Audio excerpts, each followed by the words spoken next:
Hello and welcome to the transfer show. We're running a little bit late. Terribly sorry for those of you who are waiting in the comments, but we'll make it worth your while with some good info, I hope, over the course of this show.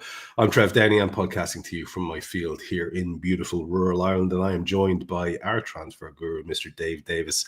Who'd have thought it, Dave? But we've got another show full of info, if possible, even more in this one than the last. I genuinely don't know what's going on. Maybe you called it a few weeks ago because transfer window 1 is opening so soon after the season closes. And bar the Champions League places, your relegation bit's sewn up, isn't it? So that plays a part in who's moving. A lot of your stuff is done, bar the Champions League, which we'll see whether moves will and won't happen. So stuff is just starting to move rapido. Yeah, and I am firmly of the belief, and I kind of, I'm going to say something here, and I'm lying. I was going to say part of me hopes that I'm wrong here, but that's a lie. All of me hopes that I'm right here when I say it. I think with our club specifically, when the job gets done, whenever that is, whatever week that is, we all hope it's next weekend. But when it gets done, I seriously think the wheels are going to come off in terms of the movement. It feels like it's being held together now as we kind of get this rickety thing just across the line. Nobody's enjoying the football. Nobody's enjoying the form. That none of it is even vaguely relevant because all we want to do is we just win this title. And we know there's going to be big movement around the club. It feels like that could really start to kick into gear, I think, when we finally achieve what we've set out to achieve in terms of the league. Let's keep an eye on that. But the big one, Dave, we have to start with, because there's no choice in the matter here. It's the topic on everyone's tongues at the moment, is Trent Alexander-Arnold. And as you headlined this little part of the agenda or plan for the show today, 2 out of 3 did seem to be okay.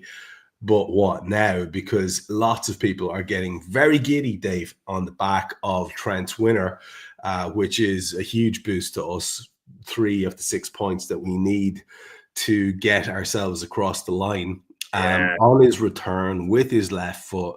We also, the interview afterwards, I thought the guy on Sky, I think it was, pretty much softballed him right till the end and then gave him every opportunity to say something that could have been vague and yet hopeful. And yet I didn't find it to be hopeful at all. And I found it to be quite conclusive, in my opinion, one way. But I'm anxious to hear what you think about this. And more to the point, how does it tie in with our show here? What are people like Joyce saying? And, we also have the kicker on in terms of, we heard interesting news about Curtis Jones and Connor Bradley's contracts. Little bit of a twist on the Curtis story, whether it's people making mischief or not. And then, like I say, the Trent one is where we have to start before we even get to Ibu Kanate and Willie Won't. So let's start with Trent. Your take on it. What's going on? What's the latest? And what's your own personal opinion on it? Personal opinion, he's gone. Forget it. A Liverpool tour guide review, all the latest things, gone. Finito, the end. Bring out your dead, as they say in Monty Python in that bit. It's done. It's absolutely over for me. And you saw, like you said, the interview at the end, pretty much he gave it away, the wry smile. I mean, a celebration, a top off, the tap of the head, all that. It's done. It's absolutely done. Everyone's just waiting for the inevitable. And even this interview that's on the screen, for those who can't see it, from Virgil, when he's asked about Trent's future. Since I've joined this club, he has been a fantastic, fantastic player. And there's a lot of good things that he will always be remembered for if he decides to leave. I didn't realise that Virgil van Dijk had taken out an obituary in the Times for Trent Alexander-Arnold, but there you go. And then almost like, oh no, we're not supposed to say that, the final line. But at this point, we don't know as a group what's going to happen. I adore the skipper, an icon of mine. I'm not convinced that that's maybe the whole truth and nothing but the truth. Let's put it that way. I think they all pretty much know what's coming there. That's important to say. The other one, as you said, it contracts. I don't like the noises we're getting around this. We talked about this last week. As that Paul Joyce story, Ibu in his final year, and that line that talks don't appear particularly advanced. Now, we said there's just this worry on this, and it kind of goes hand in hand with the whole Dean Huijsen and the strong links that are coming out. We've mentioned many weeks, just keep getting bigger and bigger. I like both players. I love Ibu. I want him to stay. I want him to renew. I want Huijsen to come in and reinforce. I think that's a brilliant addition. Then your centre-back line looks super strong, no doubt. My worry is this is advancing towards one in, one out, like a dodgy nightclub type of situation. And the drop-off right now between the two is big for me. And we've done a few pods on it, me and Bart's as well, when you renew it. All the metrics suggest that right now at the same time. So I don't like that. We talked about it on Media Matters and just speaking to other journalists. There's just almost a wonder, and I'm going to use my own phrase on this, Trev. It feels like this could be the contract hill the suits die on. That they can't just keep giving everyone almost, like a deal and we keep busting that, And for Konate, as the suggestions are from Joyce's article, to go from sort of 80 to around 200 grand a week. Now, people will say, and please, I don't debate this for one single second about World Cup final, Champions League, captain of, I totally get that. But there will come a point where the suits, whoever you want to call them, will say there's a line and we can't just keep busting everyone because of the knock-on effect that will have. Because if they do go to 200 grand a week for Konate, and I would do it. It's not my money, as we always say. I would absolutely do it myself. But they'll know the implications of that when they're trying to negotiate this contract with Connor Bradley, who's playing it beautifully, by the way. Because everyone in the press is saying, number one, Trent's replacement, he's ready for it. And Connor Bradley, which, wholeheartedly I believe him, is saying, as we know, Liverpool fan, want to be all the right notes at all the right times. So there's that negotiation as well. We've also talked about Curtis Jones, who's also turned down a first offer. And it's not been lost on a few. He was not happy coming on late yesterday, was he? And he was certainly not happy at full time as he trudges off the pitch without recognising anyone, applauding the fans, anything like that. So that comes into the mix as well. I think almost people have said, Trev, well, Van Dijk, we're on track with the contracts. Van Dijk's a great signing on top of Salah. Brilliant business. But there's a lot to do, and we've just got to be careful we don't get excited too soon because there's quite a few contracts still to sort with a number of players.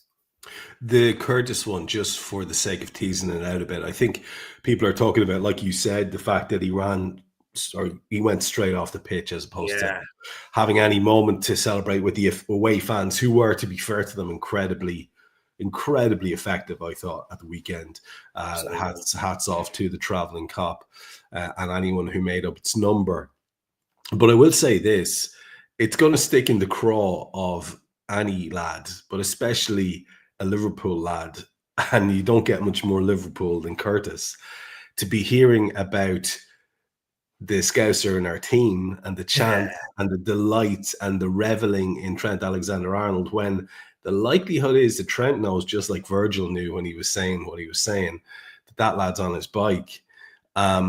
Trent didn't even try to hide that in his post-match interview. He could have said something. He could have made some sort of a sop to the fans. It's not a noble stance, what he's doing.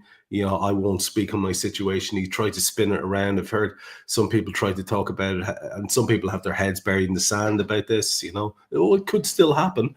Whatever, that's fine. If you want to believe that, that's fine. But you got to trust what you see. You got to trust what you hear.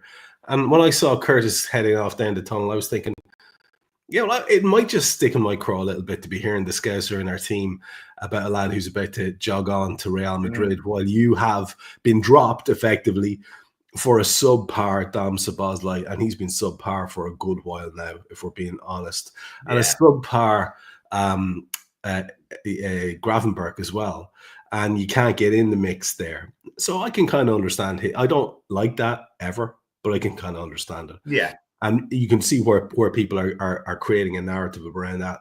The Konate thing is worth teasing out for a second, because there's a few people here in the comments, and it will always go this way, people are very vociferously for or against the ownership group. I think you and I are kind of famously indifferent. We're kind of signed the checks and we'll like you kind of thing, and it's very hard to get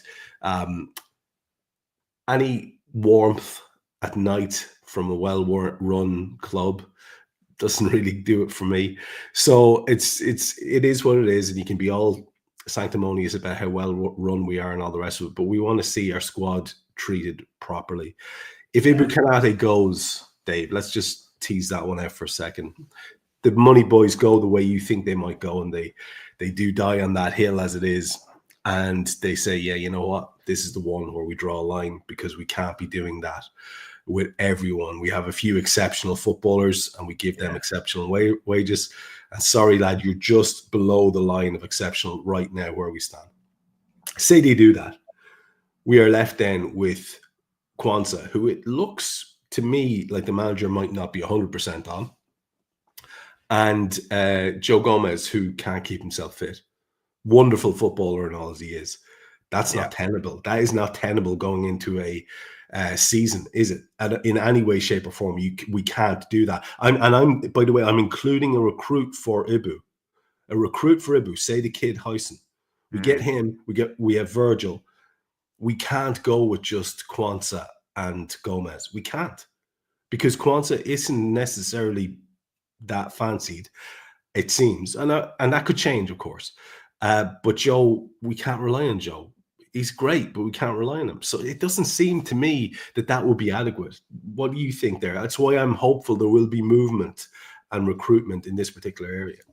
Yeah. And it would almost be, I'd feel sorry for Huijsen, because the pressure would, if that happens, would just ramp up on that kid straight away. Everyone would be saying like, so you're Konate's replacement. Let's see if you can form a partnership like Ibu did with Virgil straight away. And the pressure just gets lumped on a 20-year-old kid, essentially, straight away, who's being his second season. And he's torn up trees at Bournemouth. He's been brilliant. You can see the potential.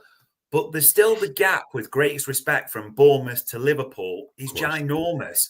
And to play in the Champions League and all those things. And as we know with centre-halves as well, Trev, young centre-half develop later on because their reading of the game gets better. Of course it does. It's natural. And you have ups and downs with young centre-halves, don't you, at the same time, like we've seen with Kwanzaa and others. So I am actually really worried if that happens, because it should be a positive with Huijsen coming in and us recruiting young talent like that. It should be on top of what we've got.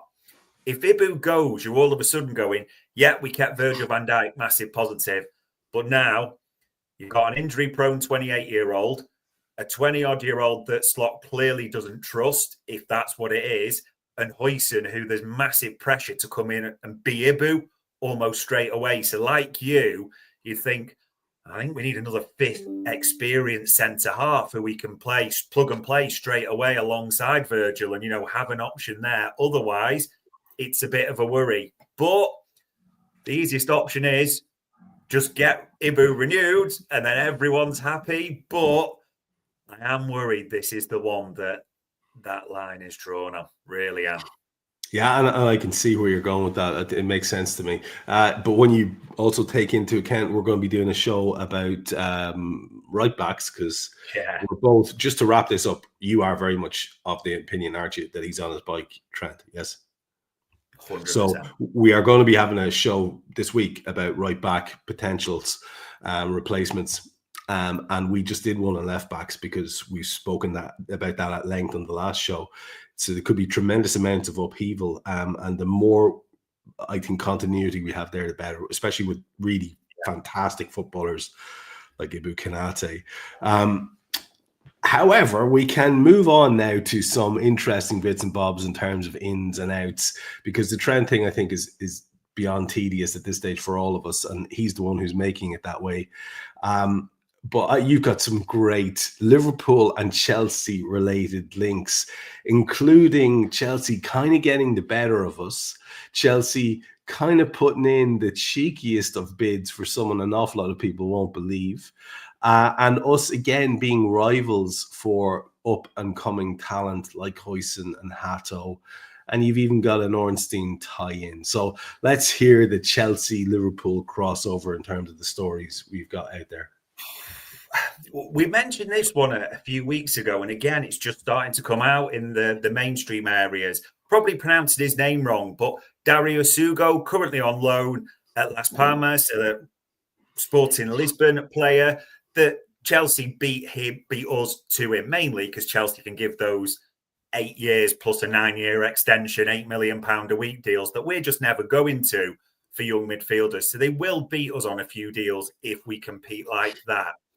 Not all of them, though. This is interesting to say. Chelsea went in for Van Dijk when they knew we had that time. And we're just, from our info, we're just kind of like, go away. I'm not talking to you. Don't sort of cross my path at all. So Chelsea go in for, as a few journalists have verified, for Van Dijk and just simply dismissed out of pot straight away, which is always nice to hear, isn't it? Just because of who it is and who the player is. So that was brilliant to hear. Chelsea also, the names, as it says on the screen, should not surprise you, are in for Hato at Ajax and Huijsen at Bournemouth. Oh, look, two players we like and are linked with quite regularly. So genuinely, the update we've got over the last few days is they are set to pivot potentially to Hato. They think they're almost out the race for Huijsen. They think it's like Liverpool and Arsenal if it's Premier League for Huijsen. So expect Chelsea in the next few weeks to probably pivot for Hato. Don't be surprised if they move hard, because we've said before, we like Hato, but our info is from analysts and different bits that it might just be a bit too soon to bring him straight into our lineup, and it might just not be the right time. So there's that in the mix as well. And then, as you said as well, look at Chelsea. Oh, look, David Ornstein. I don't know if you've heard these names at all, Trev. Looking at a striker, Liam Delap, Benjamin Sesko, Hugo Ekitike. I never thought I'd say this. I think Sweeney Todd is copying Richard Hughes and Michael Edwards' homework, basically. But everything that we're doing almost seems a little bit intertwined with Chelsea. So it'll be interesting to see how the two clubs' business develops as summer goes on.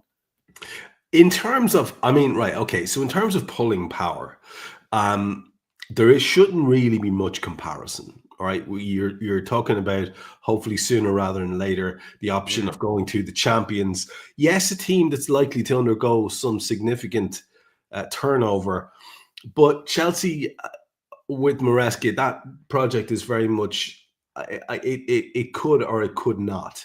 It's in the balance, that project. I think we can agree, and yet it doesn't stop them ever being linked with the very, very best players, because what will they do? They will Sweeney Todd it. They'll offer 17-year contracts and all the money in the world. And it's a remarkable sort of model that they're trying to get away with at the moment. And you're right. And by the way, this isn't the first window, unless I'm completely losing my marbles. Last window and the window before, we were saying they seem to be very interested in doing the same business as us. That's odd. For almost all the targets we were going for. Now, you could say that's just about there's a certain pool of really top-end players. It's a little bit more coincidental in that. Just in terms of the Chelsea thing, there's so much more we could talk about there. Do you want to come back to Chelsea later on, or do you want to have a little chat about them now? We'll come back to them because there's quite a bit in terms of like transfers, players, ticket companies, and all sorts. So we'll save a little Sweeney Todd one as well. Yeah, good, because that is going to be fun. I have to say, they just never cease to amaze me. On the goalkeeping front, I think you and I are both secretly nervous about the Alisson situation, but I think I've become a little less so over recent weeks. I don't know why. And again, I have no logic really that I can point to here, except I have this gut feeling that he will be around for next season. I was very much of the opinion that he mightn't be, because if we were going to be going with this Mamardashvili, move, I thought this guy might be in, and it might be a kind of hard out for Alisson. I'm hoping that's not going to be the case, because we heard little rumours where Mamardashvili was being quoted saying he wanted to be the number one and he'd rather stay where he was and be that guy there until he's ready to be that for Liverpool. This is all very good in terms of the likelihood of Ali staying, which means we'll have the best in the world for another season. That's great. But now we're looking at who's going to back him up. And I think everyone's very high on Yaros from what they've seen. Yeah. Everyone's quite high on Kelleher, but for some reason I feel like his stock has dipped a little bit simply because he's not Alisson. It's almost an impossible situation for Caoimhín Kelleher to be in because he's not Alisson. He always looks somehow as if he's not quite the thing. And I think that's really unfair on him. I think he's a wonderful goalkeeper. I do think he's likely to get a move to a club this summer, which will hopefully make him happy and Liverpool happy. But Yaros, I've heard links about loan. Now I'm back to thinking, okay, so who's backup? So talk us through keeper developments. Yeah, it's, as you said, it's trying to piece it all together. I think the one thing that's pretty certain is Kelleher's going. Kelleher wants to go, year left. It makes sense to part on nice terms. And there's a lot of interest in Caoimhín, a lot of interest from like West Ham, Newcastle have got a noted interest, Bournemouth. There's a lot of noted interest for Liverpool there. So they will have no problem shifting him. It will just come down to price ultimately and how much you can get for a year left. So he's going. Yaros, yeah, as the article says there, for those that can see it, he isn't out of contract. A lot of people are speculating, but he's set for a new deal as almost a reward for his progress. Keep him on the books that way. Asset protection is probably the best way of describing it. But all the noises are that he's expected to be loaned out, Trev. That they're looking at a loan pathway for this kid. So all of a sudden you're like, okay, all the keepers are going. Like, what's happening a little bit there? So there is question marks around Alisson, as we've said before. There's some rumours that no one likes at all. There's the Mamardashvili situation. We know he's coming, it seems, next summer. But I just wonder if something's going to happen with the keepers that we were like, hold on, that wasn't the plan, or that wasn't what we were led to believe. It just seems there's four.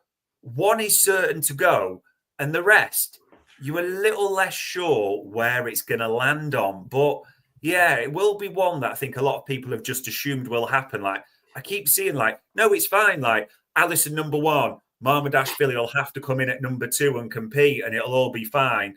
I don't think it's going to be that straightforward at all this summer. It's definitely one to keep an eye on. And in line with what we do in this show, let's just do a little bit of high-octane speculation in terms of potential fee for Kelleher. Were he to go out the door. And we saw it oscillate wildly between 15 and 30 million at various times. And I imagine a realistic number will be somewhere in between those two things. You could see how Liverpool could potentially pull somebody's pants down and get a great fee for Caoimhín Kelleher. There is that possibility. And with the lads that we have at the club at the moment, you wouldn't be surprised if we got like a Jordan Ibe sort of fee for someone, kind of way where you go, how do we manage to, milk that much money out of some other team for a lad who can't get near our team at the time? So it feels like that to me. What do you think? Because we're going to have to start doing these sums quite soon, Dave, when the league gets in the bag. What do you think would represent reasonable turnaround for Liverpool in terms of factoring in that we can wish all we want for war chests? This is not what our owners do. The buys that we make will be based almost exclusively on who we sell, plus a small bit. That's about how it goes usually. So with that in mind, what kind of money do you think we could possibly take in for Caoimhín Kelleher? If he had a couple of years left to go, I think the 30 million would be a starting point. As we just put this flag in the ground and we work backwards a little bit from there, maybe with add-ons. I think the fact he wants to go there is only a year left on his deal. I actually get the impression that it won't take that much more north of 15 million to get it done. That also, because he's a youth product, it's profit straight on the books, isn't it? That way as well. So that figures nicely in the PSR figures as well. So I honestly think, and I can see people going 30 million. All the chips that were on his side of the table, because Keller's clearly going to say, I'm not going to sign a new deal. So you've got to get money for me now, or I'm going for free, essentially, aren't we? And we're not going to do that at the moment. So as much as I'd like to believe a big figure and a real add to any potential war chest, however anyone wants to describe it, I don't think it's going to be too much further north of 15 million, to be honest. Yeah, I would say we might worry 20 out of somebody, and that might be height of it for all the factors that you've mentioned. This next one is fantastic. And, just so you understand how the sausage is made around here, folks, we have to put out taglines with our shows. So our taglines will include the names that are in the stories that we will cover on the show. But it feels often like some people are coming to shoot the messenger with their own ideas about these players before we even get a chance to open our mouth. So all I would say is hold your horses. Yes, there's a picture of a lad there and his name is in the show, but can we talk about it before you start jumping the gun here? And let's get straight into this interesting topic, because there are a lot of players being linked with Liverpool. Kevin De Bruyne is one of the most interesting ones. Cherki, during the week after his performance, was being heavily, I think you used the word in the agenda here, manifested rather than linked. Yeah. I don't think these are links. I think these are people, willing it to happen, rubbing the sides of their temples. There's also Gittins as well. And again, I saw no tangible link there. I could be wrong, but I haven't seen anyone do a proper story who's got any kudos or credit whatsoever linking that player to Liverpool. Do you have something for me?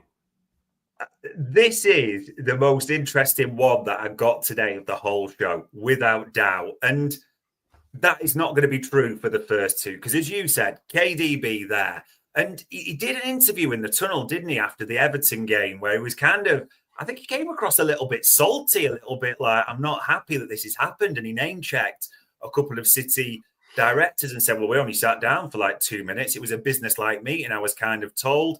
So as he says, if you can see it on the screen, there's a little bit of shock, as I didn't have any offer from City the whole year. Obviously, I was a bit surprised, but I have to accept it. This is the line.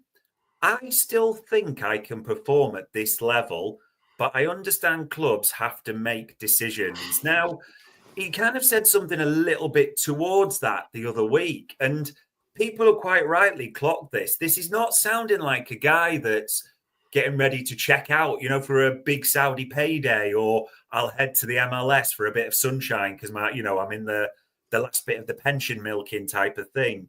This is a player that is quite clearly saying, I think I can still perform at this level, which in football terms is offer me something if you're a Premier League club or a big club on the continent, basically, isn't it? So that is then, and you've seen it with Trent going, people are like, KDB, his creativity, his free kicks, that could be what we needed. So we dug around on this, and it was quite funny. One analyst said, in football terms, he's dead.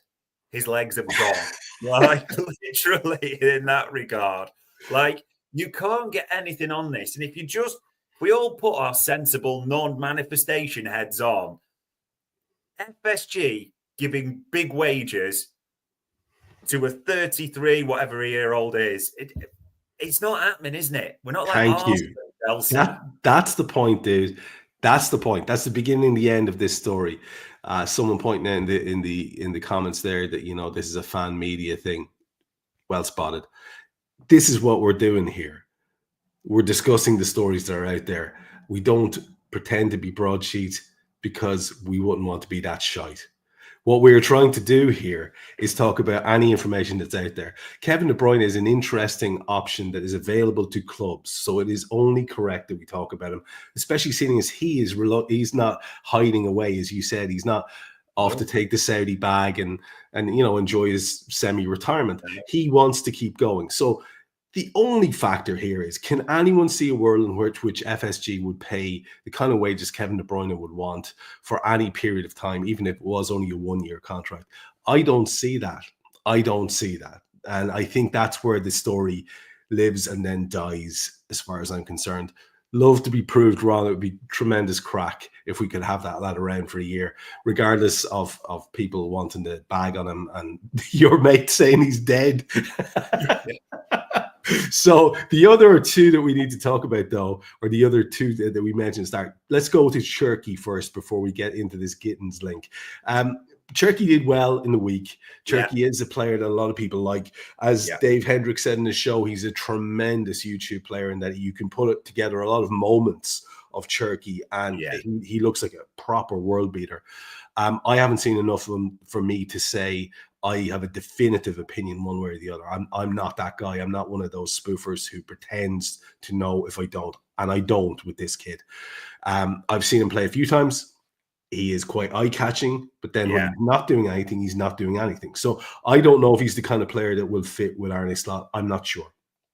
What's the latest you've heard on this guy? Because that was a story that was being drummed up not only by fan media, but by the mainstream shower as well.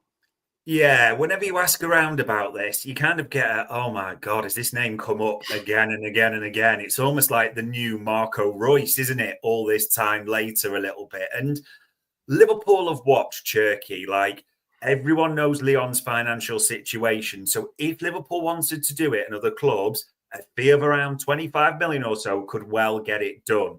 So then you've got to question, why is no one pulling the trigger for a guy that's a decent age, got around 30 goal contributions, and, as you said, had moments to shine, had real moments to shine at Old Trafford the other night. And by the way, I don't know if anyone saw him, but I'd have probably signed him after he grabbed a certain appendage, didn't he, into the Old Trafford fans. That would have been enough for me, but that's just a different conversation altogether.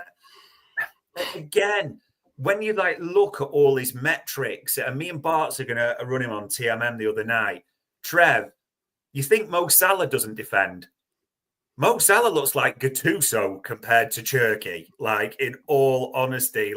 There's absolutely no way you can have Mo Salah and Cherki on the same pitch. You are essentially then defending with 9. And one we forgive because he's an Egyptian king and a demigod. That's fine. You can't have 9 defending, or you like the old PSG side of it. Do you remember when Neymar and Messi just didn't bother a little bit and were just or the current Real team. Yeah, exactly. It doesn't work. Now, I know people are saying no, it's fine because he can be on the bench. It's again, the suggestions about his attitude. Yeah, we're not fully sure about this. No one ever is because the story's coming out of France. But this one, again, it's just a manifestation name. When you speak to anyone and reach out, there's just nothing tangible for this. However, we save the best till last. Jamie Gittins, young winger, left winger, Borussia Dortmund, English as well, homegrown. Looks like he's leaving Dortmund this summer. Now, for those who've watched Dortmund a bit, he's a young winger, so he's going to go a little bit up and down, and he's been a bit out the team recently. But when he's been at his best, Trev, explosive, and I'm not underselling that. He's one of the quickest players in the Bundesliga, and they publish all their physical data, for speed and all that, so you can see absolutely rapid. This is the big thing about Gittins. Liverpool have had a hard look, is our info. And when the price was quoted, it was not a chance. Not a chance. Forget that. That's one to park. All the suggestions are they are prepared to lower the price on Gittins. It almost depends how much they're prepared to lower it. But our info is, if it comes to a certain amount, in Liverpool's sweet spot around that 40 million zone, don't be surprised if they move. Because, yes, they don't think he's necessarily a world beater just now, but there's a lot of raw materials there to work with. And as it says there on the screen, he's a player that Liverpool have been monitoring with their scouts for a long time. It's always been a bit of a question of, is he a bit raw? Is the price right? So if the price comes down, don't discount this one anymore, is the noise we're getting. And he is a little bit younger than Cherki. I think Cherki's 21. Yeah. Jamie Gittins 20. I'm not sure when he turns 21. So there's very little in it in terms of the age profile. I get very much the strong impression that Cherki has played more football. Yeah, absolutely. Than Gittins. But obviously, if our, boffins are watching him and they rate him, an awful lot of people were dubious about Mo Salah, about Sadio Mane. People said that Virgil van Dijk was good, but he wasn't 70 or 80 million good. And, they got all those right, including Fabinho as well as another fantastic recruit, and Alisson. I guess we have to trust the people to do their jobs to the best of their ability. So if we're in for this guy, I'm very, very interested. I should say on this is important. This is not us saying, as you've heard, it's not saying like he's the top target. He's absolutely the one we're moving for, just to be clear, people. I see people going, why? Just the info that we've got is if the price comes down enough, Liverpool are back being interested solidly in Jamie Gittins. That's all it is. Absolutely. And, when we have strong enough opinions about footballers to articulate them like we have, Dave and I will, about the players that play for Liverpool or players we've seen regularly not play for Liverpool that we'd love to play for Liverpool, we will. But in this situation, there isn't enough of a sample size there for me, for Gittins, and I haven't seen enough of the other lads. So to be interesting, it's interesting to see what could happen. We'll keep an eye on that. Like I say, if our guys are interested in any of these players, there's something there worth talking about. In terms of just one last story, we were heavily linked with Mr. Ekitike. And we saw him perform recently. Most people were able to see him perform in Europe recently, and they drew their own opinions. Like we've seen wildly differing opinions there in the chat about different people. Yeah. Hugo Ekitike is one of these guys who's getting contrasting verdicts from different people. But whatever you thought of him as, is he the greatest ever? Is he the worst ever? He was someone that the club were very, very interested in. All top clubs seem to be keeping an eye on this kid. He was doing a lot of very impressive things. And then all of a sudden, in the week, the price that people thought they could possibly get their paws on Hugo Ekitike for seemed to go up, or at least that was the rumor, that the club were looking for considerably more than they had previously been. And in fact, the number I heard was 100 million or north thereof. Whether that was 100% real or not, I don't know. What do we know about this story and how it's developing? Yeah, I mean, multiple reports coming out of Germany, as it says there. You have to think that Frankfurt are in such a strong position. They're brilliant at selling, aren't they? And Marcus Kroos has done such a good job. If there's any doubt, and don't need to go back through history like the likes of Luka Jovic, Muani, the other summer, they've sold for big money. We also know, Trev, they just got big money in January for Marmoush for City, didn't they? So they are in a strong position. They can demand top dollar for players if they're going to sell them. And that is part of their model. They sell players on, they build them up, and that is all there. But there's no cheap or bargain to be had here. And this is that end of the scale, because as multiple reports coming out of Germany, as you said, at least 100 million euros. Now, David Lynch said it on Media Matters today. Not only no chance for Liverpool at that price, his info is that, when speaking to, there's nothing really coming out encouraging. As we said the other week, all the noises on Ekitike are from his agent side and that agency trying to build it up. There's nothing solid you can get from sort of, this side of the pond, if you want to put it that way, or, we're around the club at all. It all seems to be from the player's side. And yeah, from just a pure analysis and when you speak to analysts, this player is not worth 100 million euros. He's just not. I'm not saying he's a bad player. He's quick. He's got a few goals, raw tools, no doubts about it. He's not 100 million euro player. He's just not. If Liverpool were going to spend that money on a forward, and that would not surprise me this summer, it is not going to be on Hugo Ekitike. If that price was, I'm being honest, Trev, I think you'd have to go close to halving it. Genuinely, like around the 50 to 60 million mark for this kid. But I don't want to sound mean, but we've just been bitten by a project forward, haven't we? Spending big money on a project forward the last few years at pace.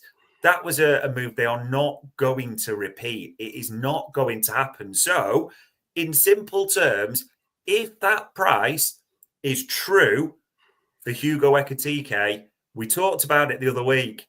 Get your pen out, put a line through that name.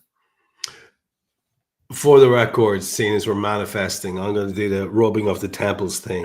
When it comes to strikers, I'm looking around and I'm thinking, get me Julian Alvarez, get me Victor Osimhen, get me who else? Well, we're not going to get Alexander-Isak for exactly the same reasons we're not going to get Ekitike, because now we're priced out of it.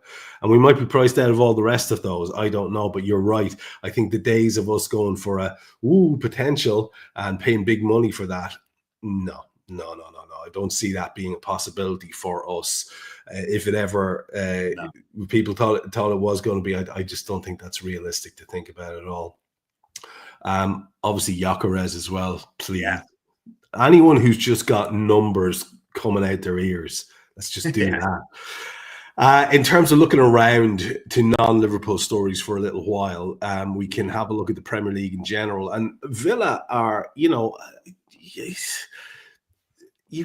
just got to say, Villa have done very well in recent years, and they have, attracted some great players and good players. They've got some very, very good youngsters themselves, and they will want to hang on to the likes of Rashford now, and they're making a run for European football. But like with every club, and I heard Cy Brundish today say even Liverpool are probably leveraged right to the very top of where we can be with PSR, which I think is going to sicken everyone's happiness if that's true, because we all like to think that we behave like paupers, and therefore, we should have a wealth of money to draw on at any given time because of that. But, we don't know the full reality in terms of wage bills and all that kind of stuff. Most people don't, at least. So when we think of PSR and Villa, will that have an impact, do you think, on them hanging on to and keeping a squad as sort of exciting as the one they have now? Yeah, I mean, Villa's play options, whatever you want to call it, are well known. As we said 4 weeks ago on this pod, Villa, there was the article came out. Villa were considering selling their women's team to themselves, weren't they, to balance the books and going down that Chelsea route because of how tight it is. Villa's issues are well known. They always come close, each summer. The Champions League is so important to them, isn't it? That dictates everything. Can they get that top five and keep it all going for next year, or it has a knock-on effect? They're still smart operators. Emery, Monchi are still brilliant operators. And you saw this one come out, and I'm probably going to butcher his name here, but Naipan, the youngster from Rosenborg, a lot of people thought he was at Arsenal, wasn't he, and a few other clubs, but Villa are working to get that one, another youngster to develop and go from there. And Villa are very good at doing that. So that would, be a good move, you'd think, for them. It would make a lot of sense. The only thing is, it's how much money is there to play with, especially if they don't get Champions League, because they do want to keep Marcus Rashford, and that's 40 million quid. That's, that's pretty much agreed. So if they want to make that permanent, they've got to find that money. If they don't get Champions League, I mean, Ollie Watkins wasn't happy in that interview the other day, was he? And he's 29, so you just wonder about his future as well. I would sell a kidney to get Morgan Rogers to Anfield at the same time as well. Like, if they miss out on Champions League, I am desperate for us to put a bid in and test that big time and see how strong that PSR concern is. But Villa are honestly the club to watch this summer, because if they do not get Champions League, there's going to be a lot of players or a lot of clubs looking at their players like Watkins, like Rodgers, like Kamara, who we mentioned before, and thinking, this is worth testing these. And by the way, the players, if it's a Champions League club comes knocking, they're used to that now, aren't they? They're expectant of that at the same time. So, yeah. And people putting, by the way, people, you need to listen to what I'm saying. Not for 1 second am I suggesting Ollie Watkins to us at 29 years old. I was saying in terms of Villa, who may be going. That's all if they don't get Champions League. But they are honestly, Trev, a big club to keep an eye on if they don't get Champions League. Can I just ask you real quick your own personal opinion on this? Because it's really interesting. And for all old hairy hands and his sour Scottish pal on beIN Sports yesterday doing the hatchet job on Liverpool's achievement and basically pissing all over it, if you'll pardon my florid language, it was painful to watch that extract today. I did watch it. But if whatever about, no challenge to Liverpool, whatever, that's fine. Just say whatever nonsense you want to say. But I don't think I've ever seen the European places be up for grabs in such a competitive fashion. And from Villa in 7th on 57, Forest level with them on 57, but they have a game less played.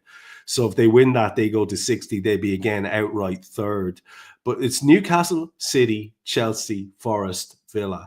What are the three from that you think make the top five? The thing is, the two I don't want to make the top five are Newcastle and Villa, because I want to see how big the resolve is then around Isaac and, Rodgers that way. I do think it's going to be those two. I think they'll get in. I think City will get in as well. My only hope is, I can't believe I'm saying this, I want Chelsea to get in. I think it is between Chelsea and Villa for that last spot. I really do. I mean, Villa have got City away, haven't they, on Tuesday? That's a huge game in this race. And yeah, if you ask me to nail it, I think we know who the top two is. City will get in there. Newcastle will get in there. And just Chelsea, but that's maybe their heart talking over their head. Can I say I really respect your dedication to the grind there and hoping for Villa to miss out because of us being able to test their resolve around players. The dedication to the bit here is remarkable from young Davis. Whereas all I was thinking is, I'd love if City didn't get Champions League football. That's all, just from a purely fan point of view. Let's talk about Manchester. Let's talk about what could be going on there with City. There are a few bits and bobs that you've got here, and there's also a couple of United links as well. So talk to me around Manchester, City and United and the potential for moves there. I mean, United are going to make moves, aren't they? They're trying to. That I think they'll still sell Rasmus Hojlund for, a one bar, a chop, and a Chockeyes in installments, to be honest, at the moment. But the name that keeps coming up, interestingly, in quite a few places with United is Semenyo at Bournemouth. But I mean, you see the fee that's being suggested around 70 million quid. So Christ knows where United are going to raise that from. But it just keeps coming up and up, that story. So it's important to say. The other one, we mentioned him before, Morgan Gibbs-White. We said the other day, or a good 2-3 weeks ago, was it, that City are looking for that position. And Morgan Gibbs-White and Florian Wirtz, the Leverkusen youngster, they're the two that they're really looking at. And when you speak to journalists, and aside from the 115 and all that thing, a lot are expecting City to have a really big summer, Trev. They really are. A lot of people are calling it on that they're expecting City to really make a solid, a lot of ins and outs, like De Bruyne going. Bernardo is expected by a lot of Manchester journalists to depart as well. So big upheaval at City that way. Other names as well, and I'm probably pronouncing it wrong, Akilush, I think it is, the Monaco youngster who we talked about, and PSG. City are interested in him as well. A lot of reports that way. So that's another name on their docket.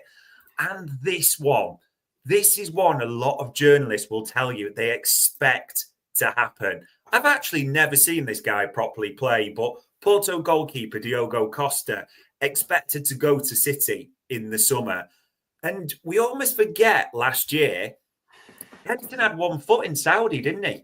He was literally there and he was talking about it, and they were going to, that is fully expected to come back. And also a part of it, there's a bit of symmetry between us and the City for the goalkeeper, isn't there, in terms of Brazilian, clearly number one, gets injured quite a bit, and suggestions that Saudi are in the mix. But for Edison, more than Alisson, there is a lot of belief from various journos that he's going to end up at Saudi. Mainly a little bit because Guardiola's just a bit peed off that he's injured every 5 minutes as well. And Ortega, I think it is the alternative. He's played about 15, 16 games this season, hasn't he? So used quite a bit. So a lot of expectation that Edison does move on. And then the final one, I think it's their young left back, Nico O'Reilly. Done really well for them since he's come into the first team. So he's going to be rewarded as well with a new deal because Chelsea were over him at the same time in January, had a bid turned down.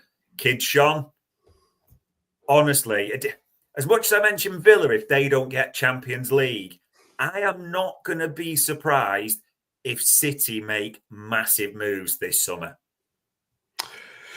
I don't think they have a whole lot of choice, Dave. No. And I wonder, is there a bombshell where one of those moves is the manager? Just a suggestion. I'm not sure. Let's have a look at one last story. You mentioned Chelsea there in the last point you were making.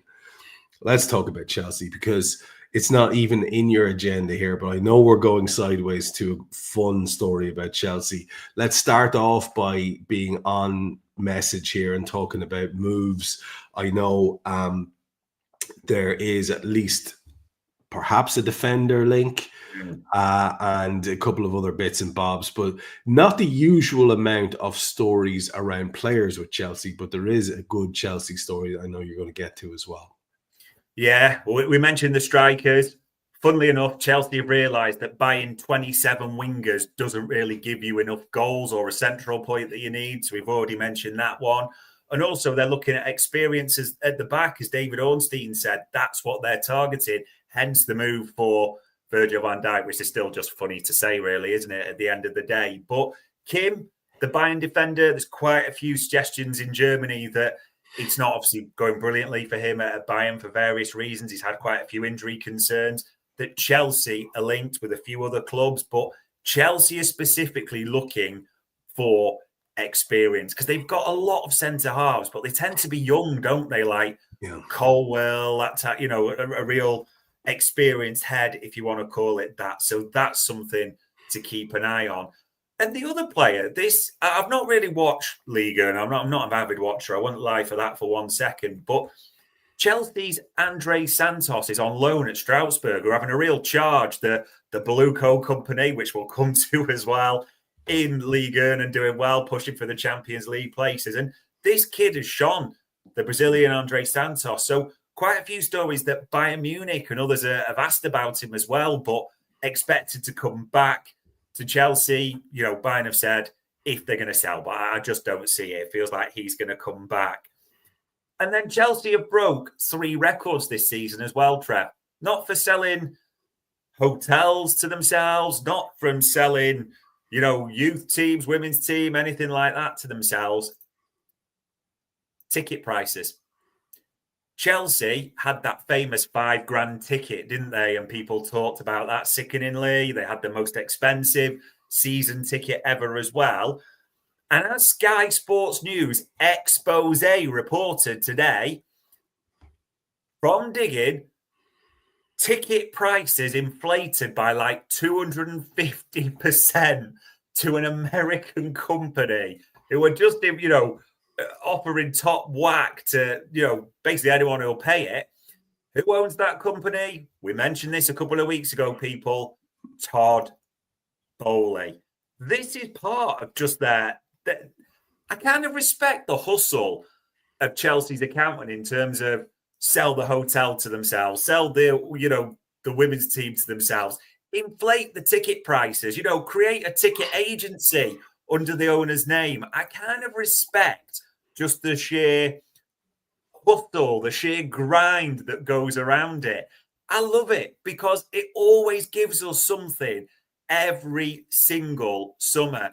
And even today, like the bits people who get stories around Chelsea are saying, there's still an expectation of an ownership divide, that Bowley sees it one way over the stadium and the tickets. And I can't pronounce, I think it's pronounced Begali. I'll probably be pronouncing that wrong. The other part owner sees it a different ways. And the Saudi investment there is juice in these Chelsea stories all summer.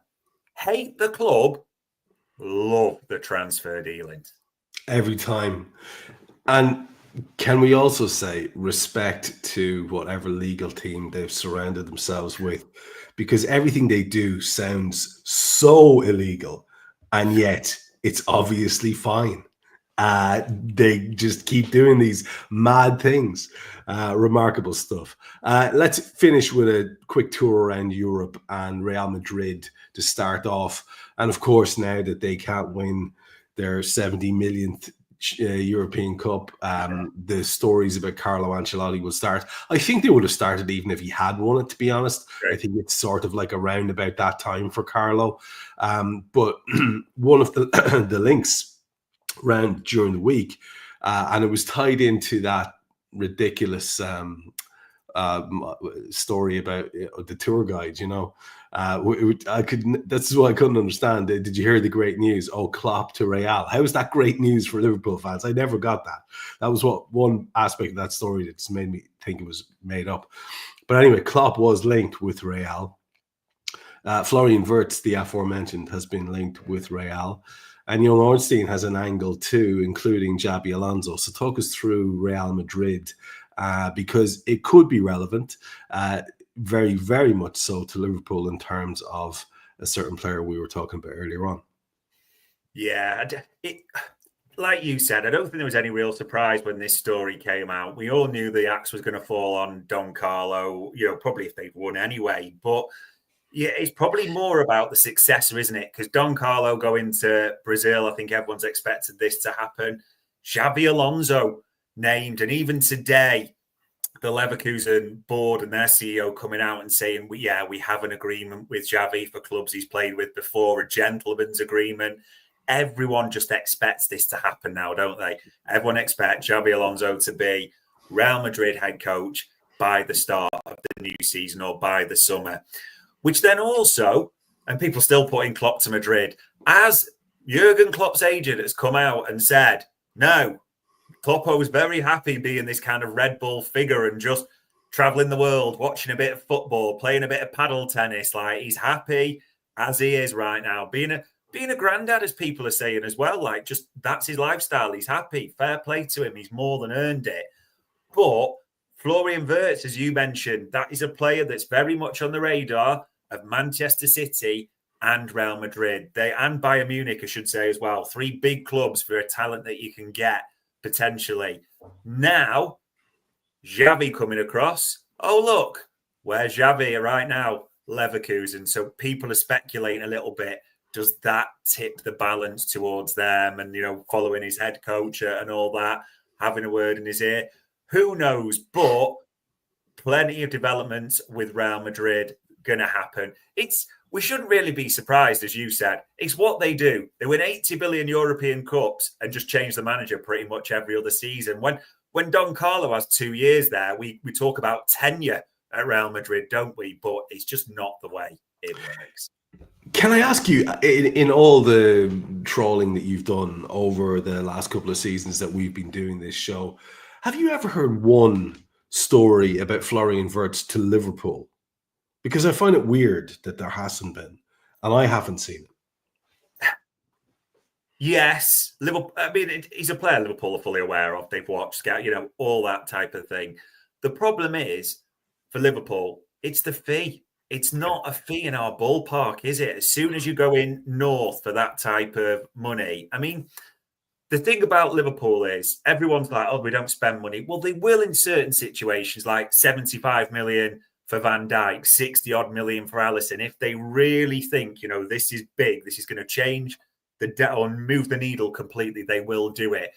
The only thing we'd suspect at the moment they'd do it for is an elite striker. That's where all the links are, aren't they, really? I think Wirtz is a fabulous player, real potential, or good already, don't get me wrong. But for an attacking midfielder, that money, I think he'd already have to be producing insane numbers for Liverpool to be interested. And if he was producing those, which he's not far off, then the problem Liverpool have got is your Reals, your Barças, Manchester City. And in all honesty, Trev, they pay more than us, don't they, normally as well? So that's just why I've never really held any stock in us making a move for Wirtz. Yeah, similar, and it's just because of the lack of stories too. Inter Milan, who've been flying in Europe, are also in the news, linked with Enrique. Talk to us about that story just before we move to our last two.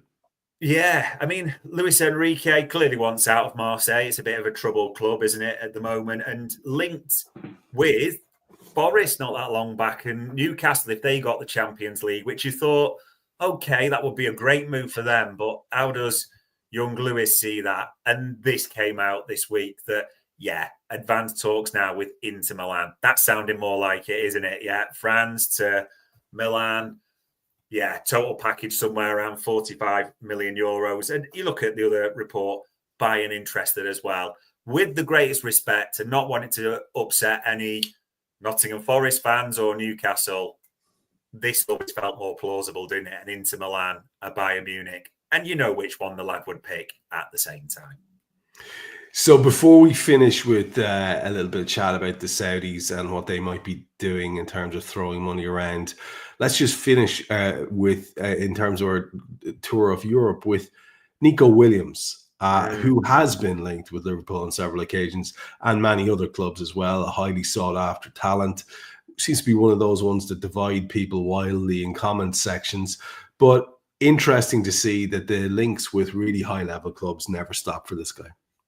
No, it almost just feels like it'll always be the case, maybe because of Bilbao and where they sit, but that comes into the mix as well, because all the reports have been this summer that Barca are interested, but Barca are skint. We all know their situation. So it almost felt like Nico Williams is heading to the continent. And who's the biggest payers? The Premier League. It was going to be there. The couple of things that just keep coming up with Nico Williams when you get reports or you fish around, because Arsenal were touted by Ornstein, weren't they, and others as the favourites, but question marks around Nico Williams being a home bird, could be going a bit homesick if he went to the Premier League, prefer to stay in Spain. And this story is coming out of Spain as well. If Bilbao get the Champions League, he wants to stay. I just wonder about Nico Williams, like a talent. A lot of people would like him. It just has the feeling of a player. I mean, he's on big wages anyway, so you'd have to match those because he is the star at Bilbao, isn't he? The Basque Nation. But I'm not sure he's that keen to move particularly. It almost felt like if he moved, it would be because he's not getting Champions League football and because he'd help the club that way. He doesn't strike me as one who's remotely keen to test himself in the Premier League from all the stories. So I just wonder if Bilbao get Champions League, the smart money says he stays. And then how many times do clubs keep going back and knocking on for him? You just wonder. Yeah, 100%. Last story then, to have a look at what might be happening with Saudi Arabia and their league and their money. And I think we've covered very, very well on this show through the information you've got, the very real, almost actually reality situation of Nunez going to Saudi. And the fact that he was happy to do it as well, I found really interesting. Diaz too has been heavily linked, although the Barcelona story still hangs around with him. But what I find massively interesting now is that you said this earlier on about the possibly going for a younger age profile rather than the De Bruyne's. I heard these rumors as well of Kudus and, wait for it, the man on the screen there, Caicedo.